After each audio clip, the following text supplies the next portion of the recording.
Gary Safari, and the next sector to have revolution is the journalism sector.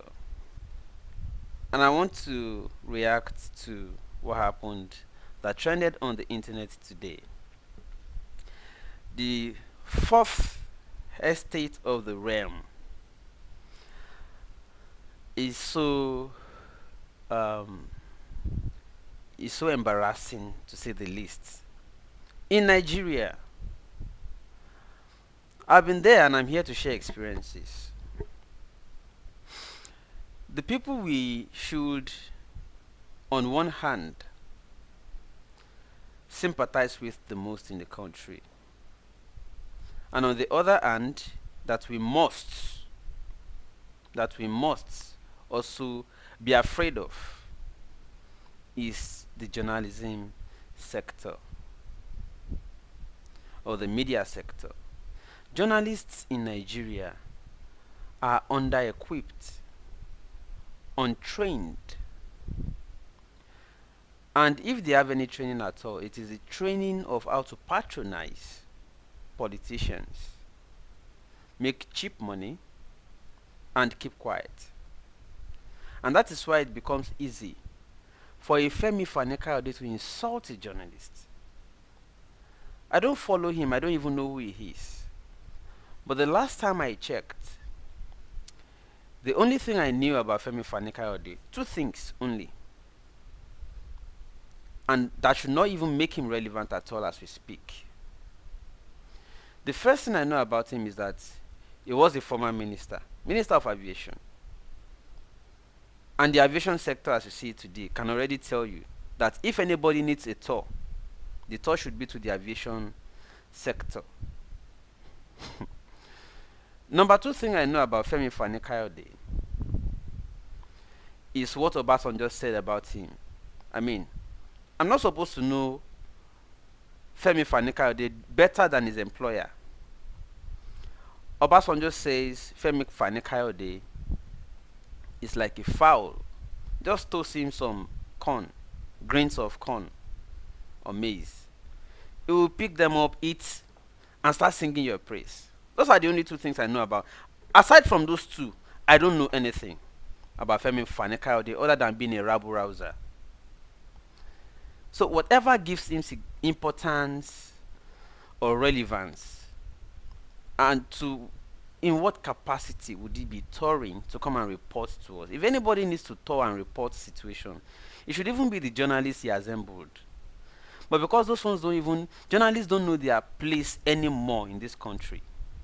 That is why Femi Fani-Kayode will call you together to come and ask him patronizing questions that he has told. He now wants to come and give you report. He now wants to feed you hand-to-mouth feeding of reports of what he saw when he toured. Like, for real? How did we even get here? But I digressed. I'll quickly show two clips. The first is to tell you, to give a little of my experience while I was a freelance journalist or reporter. And this will give you an insight into why journalism became this low, or came this low in Nigeria. And that is why when some of us want to dare to be different, they see us as stupid. Because that is not what is largely or prevalently obtainable in the practice, or in what they call a profession. Let's go with the first one, and let me quickly introduce what this one is. This was an event, a June 12th event. If you had seen it before, see it again, and let's talk about it together. If you have not seen it before, see it now. The following people you are going to be seeing in this commotive atmosphere are journalists. And what they are doing is that they are scrambling. Let me be showing it while I'm speaking about it. These are journalists scrambling for money. Whose money? Orji Uzor Kalu's money. He came to a June 12th event in Lagos. And this should be about 2014 or 2015. No, not up to 2015. It should be at around 2013 or 14. He came to an event in Lagos. After making his speech, he made to leave and he dropped word of cash for journalists. Nigerian journalists, as you can see here, then began to scramble for the money. They started fighting over money. Alright? See them. All the Uzokalu's money. 500 naira, 1,000, 2,000. That's what they are fighting for. They left the assignment itself. The event is still the event as we speak right now, as you were seeing here. The event was still continuing. All right, the event was still ongoing in the venue, but this is premises of the event. The journalists came out to come and fight for their own share of the cash. You see them, and I'm going to take it off now just to let you see a little of it. All right, you can see them. See the journalists. See them. I'm not mentioning names, but you can see them. Now, what do you expect of what do you now expect of somebody who sees that they are acting as what people contemporarily call a bina, hungry people? It signals a lot of things. One of them is, yes, most of them, their organizations underpay them or don't even pay them at all for a while. I even learned one proprietor was telling their crew that you don't even need to rely on your salary. We may not even pay you your salary. That as a journalist, once you hold a microphone with your organization's flag on it, anywhere you enter, you will make money. So you're already setting them up for compromise that way. You're already asking them to go out and be corrupt. So such a person will be in a situation, and instead of ask probing questions, will be asking questions that patronize or massage the ego of the person who should be asking uncomfortable questions. And that is why journalism is the way it is in Nigeria. And I'll quickly share another experience. While I was still a freelance reporter, throwing news online, there was a time oil marketers were about to be probed. They were being tried in court, State High Court in Ikeja. And then I'll go there, everybody, looking for angles of the story. They will bring Erastus Akingbola today, bring another person tomorrow. Different oil marketers, bankers, all sorts of bank, frauds and all that under Jonathan's regime. And we were reporting. Little did I know that they were already paying journalists, and they were even collecting money on my own behalf too. That there will be an agreement that nobody reports, that we shouldn't report. So anytime I come to court, they try to prevent me from knowing that a case is going on in the court, because they already collected money that they will share around to everybody. And then sometimes they will say, oh, they want to buy me food, they want to buy me this. And I'm like, oh, don't worry, I don't even have time to sit and eat. I just want the story and go. Then one day, I think it was Erastus Akingbola's case with the EFCC, Intercontinental Bank issue. I got there late. In fact, I was told that there was no case in court that day. That was other reporters sending me message telling me, oh, no case in court today, so you don't even need to worry yourself coming all the way down. Whereas the matter was holding. So whatever made me go to court that day, I saw that the matter held. And then I decided to put it online, the little I met. I didn't know that all of them already agreed that there will be no report. Majority of them already agreed we are not writing, because envelopes have been shared around. Unknown to me, they already had oath, not the serious ritual oath, or ritualistic oath, but agreement. So I just did the summary and I snapped the photo of with my BlackBerry then, BlackBerry Bold 5. Just snapped, the person in court and put online. Pia pia pia. Let me go and do my next thing. So most of them go back to their respective offices, and the editor was asking them, "Where's the report? You didn't send reports in, and you have not brought reports. Nothing happened in court today." They say, "As usual, nothing happened in court, Jerry." Really? Nothing happened in court? But look, it's online now. It's online. You are saying nothing happened in court. So most of them started getting queried by their editors, and so they now planned for me. I heard it that they planned that they would deal with me. So that was when I started avoiding the court. Now at that point, I was no longer afraid of oil marketers who we were reporting. I will now have to be avoiding colleagues because I was spoiling market for them. What am I trying to bring out? If you saw the video of Femi Fani-Kayode today verbally attacking and assaulting a journalist, and the other colleagues were sitting, even helping Femi Fani-Kayode to tell the guy that you see your life, you can understand the psyche of the average Nigerian journalists and what they have done to batter their dignity and self-worth. So they feel that a minister has a right to denigrate somebody like that just for asking probing questions.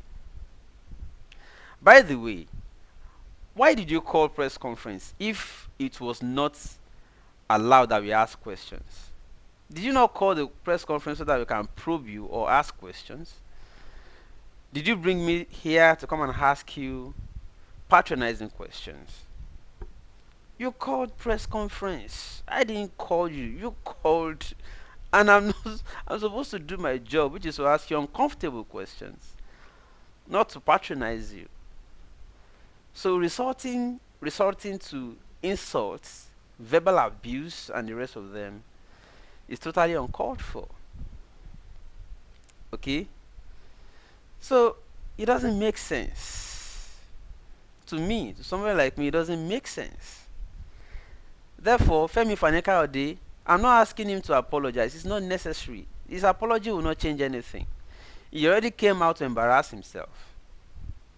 That shows that your diction and polished accents does not equate to your intelligence.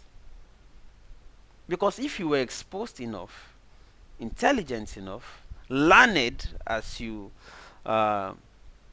anybody who wants to portray themselves as, this is too low for somebody of that kind of polished accent. If you were exposed, you shouldn't have this kind of embarrassing outing. So it doesn't make sense to somebody like the apology will not make any sense at this point. So all of you asking Femi Fani-Kayode to apologize, you don't need to worry yourselves asking him to over what? Apologize for what? We love the outing. Leave it like that. And it is now time. It is now time to see whether the journalists or Nigerian Union of Journalists or journalism wants to rescue itself from this kind of situation. It's so embarrassing. And it also shows the way the ruling class or so-called elites, the way they take journalists or the way they use journalists around or order them around. Like, I want you to go and write this in your media. No, you don't dictate what people should write. They should be able to judge what you say vis-a-vis the situation and write their own reports. Not hand-to-mouth feeding of reports. No, hand-to-mouth reporting kind of. No, it doesn't make sense. It's the reason I will not wait to take envelope at any event. I won't wait for it. Don't give me.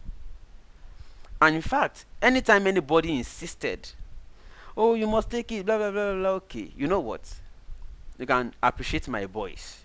Give them. But, hey, it won't change what I'm writing. That's me. now you insist say make dem collect, because somebody once told me that it was insulting that he offered and I rejected, that he felt annoyed, he felt insulted. Okay, if that is the case, give my guys, my boys, I appreciate them, all right, but just know that it has nothing to do with the way I feel about what I am here to report, and it will not influence anything. And then they will write whatever you like, but don't reject my money. As far as you are on that agreement, fine, but I did not ask you for it, and I have rejected it, but you insisted, so it doesn't change anything. At any rate, I have written good reports before, many times, about people who have not even offered me a dime. You know why? If you see the situation and you take stock by yourself and you see that this thing is worth commending, you don't need anybody to influence how you perceive the situation. No, money should not influence the way we perceive things. Money should not influence it. If I can see it by myself, if you are even paying me, it shows that there's something you want me to hide. Why pay me? I'm here to, if I don't have money to come, I'll tell you I'm not able to make it. It's as simple as that. But I have come, and I have not told you I don't have transport fare to go back home. And you insist I take your money. Just know it's not going to change the way I judge the situation I see. That's it. And that's me.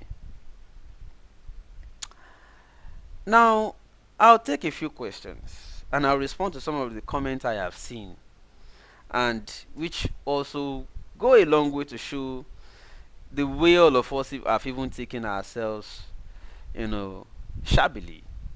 And it justifies the way these people insult people in Nigeria. People like Femi Fanikayode insulting Nigerians. Whatever constitutes Femi Fanikayode to be whoever he thinks he is must be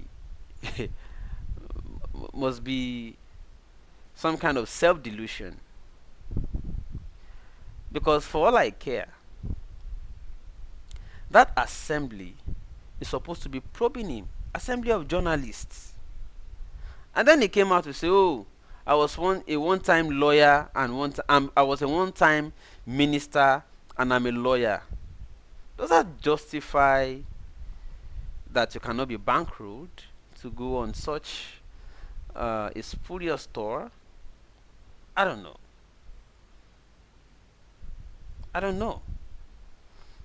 Or is it because you want to sound like you're tough on what? On jams, like the toll? I don't understand. So it shows how we have so denigrated the psyche of people, and we have stripped people of dignity.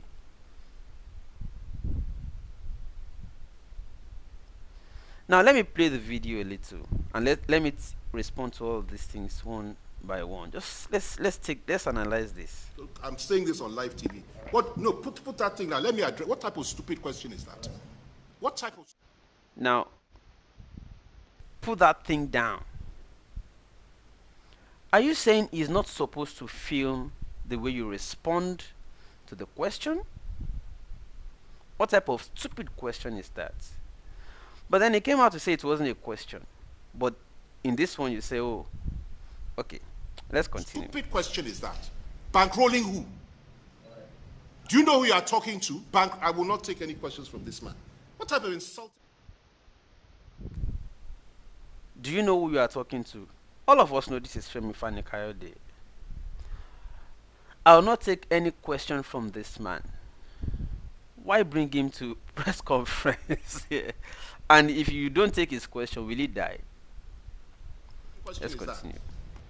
Which bankroll? To do what? Who can give me money for anything? Who do you think you are talking to? Who can give you money for anything? I can answer that question. All of us know. We can't know you better than your employer. Hmm? Your employer was former President Olusegun Obasanjo, and you already told us that today you can be here, provided there's money there. Tomorrow you can be there, provided there's money there.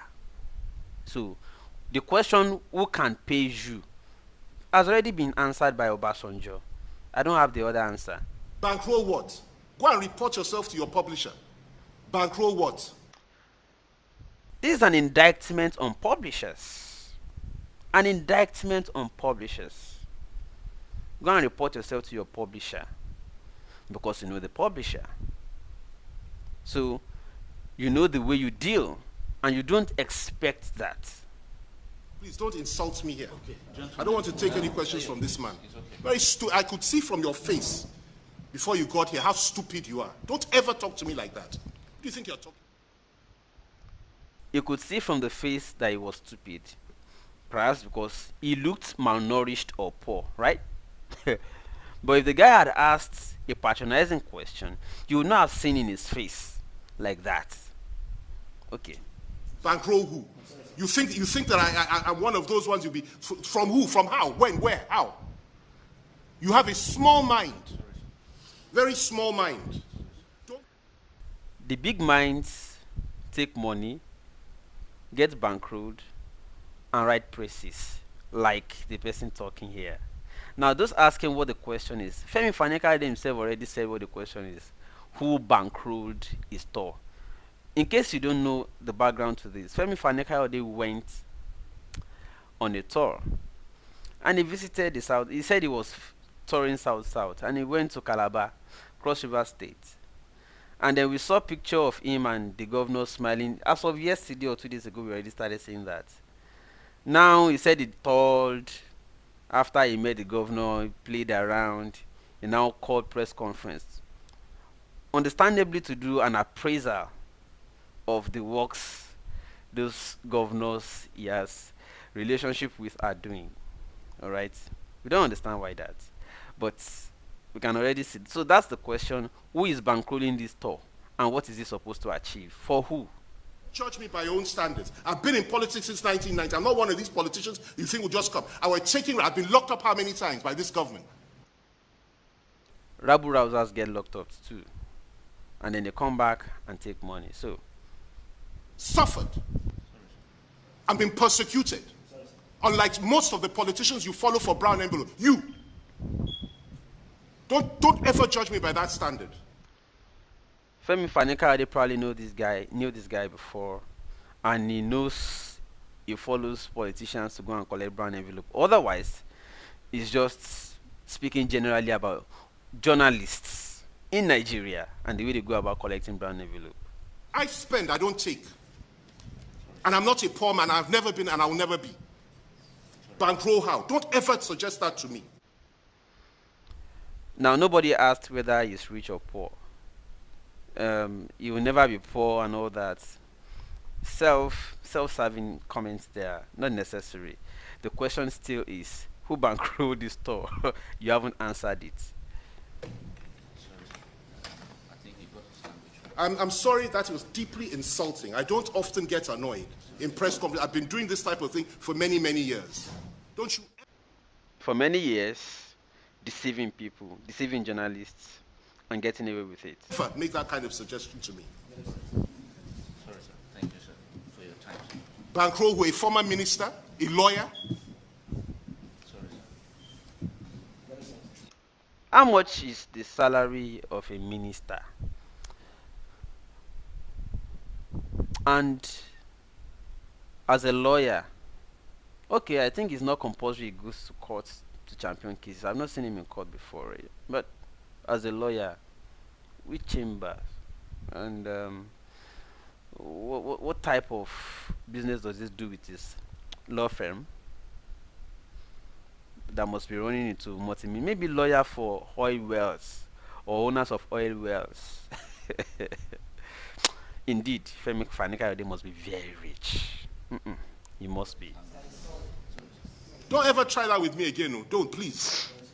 Did you hear that? Please don't try that again. See me well. Don't ever. All right? I have a short fuse.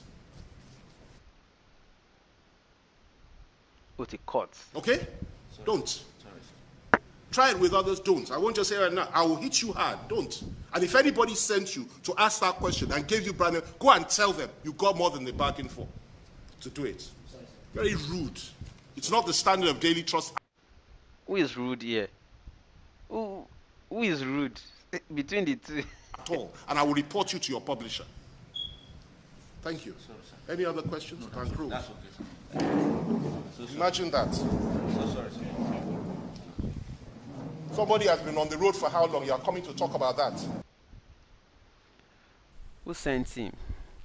Anyways, that was Femi Fanikawade for you. And whatever you make about that comment, I'll just give you my own brief analysis. That this is a time the journalism as a profession in Nigeria must begin to rescue itself from the hand of these people who use them around, who order them around. A person like me would have, if I respond twice and we can't, and I see that the atmosphere is so tense, either of two things will happen. I that's it rough, or I work out, but you won't have it that way. Konilo, konigbelobe. It's either we turn it to rough, or I just get up and walk out, and that's a protest. Now you don't insult me. I'm not supposed to come here and ask you patronizing question. This is not Ovation. If you invite Ovation to come and ask you patronizing question, it's a different thing. But you invited journalists. Journalists to report, and it also tells us one thing. Femi Fanikawade criticizes a lot, and he uses harsh words. It goes to show that he's not genuine, so he can't even take half of what he dishes out. Who is bankrolling? Simple question. So he can't even take half of what he dishes out to those in power when he's out of power. This short fuse, temperamental kind of people are the people leading you in this country. And it tells us a lot about the elite or so-called ruling class. Femi Fanikawade is an example. He exemplifies and typifies what they are. All of them. How rude. Unfortunately, or ironically, all those words he used on that young man are actually a reflection of he himself. Those words are meant for him. No, let him sit and listen to those words and not see if he is actually the one those words were referring to. Who is rude? Who spoke stupidly? There. Who is bankrolling? Simple thing. More like saying who is sponsoring this. It is either you are self-sponsoring the tour or somebody is sponsoring. So we just want to know who is sponsoring it and to what aim, to what end. What do you intend to achieve with tour? A touring. If anywhere needs a tour, it's either the aviation ministry you once headed that is now currently we don't understand what's going on in the aviation, or the second most important place that needs to be toured right now is the north. Go to southern Kaduna, go and tour. Anyways, gentlemen and ladies, I just felt I should quickly react because it reminded me of a few things that happened while I was still a freelance journalist, and it is so serious. All those journalists you saw there are the culprits. I don't even blame Femi Fanikawade for whatever happened there. I blame the journalists. You know why? They are the ones who caused all these things that happened. They were the ones who allowed Femi Fanikawade get away with that. Otherwise, they shouldn't let him get away with such a thing. Ladies and gentlemen, it's about time let me see if there is any question for me before I go. Please, what are we doing to Fulani in our bushes? Those are the questions those our tourist Femi Fanikawade is supposed to be answering, for instance. Freedom. Shegun, when last did you analyze the killing of innocent people in Nigeria? Are you not journalist anymore? Is it only on FFK matter you are journalist? This is the first time I'm talking about Femi Fani Kayode. So don't make it look like I talk about Femi Fani Kayode every time.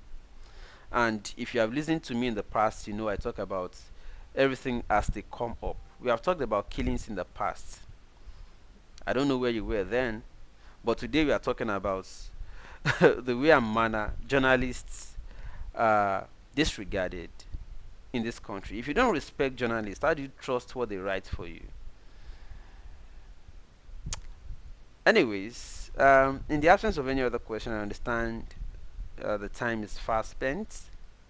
11:30 p.m., almost 12 a.m. A lot of people are in bed already, so many people want to watch on a playback tomorrow morning. So let me leave it short like this. Bye for now, people. I leave it again with Larry Safari.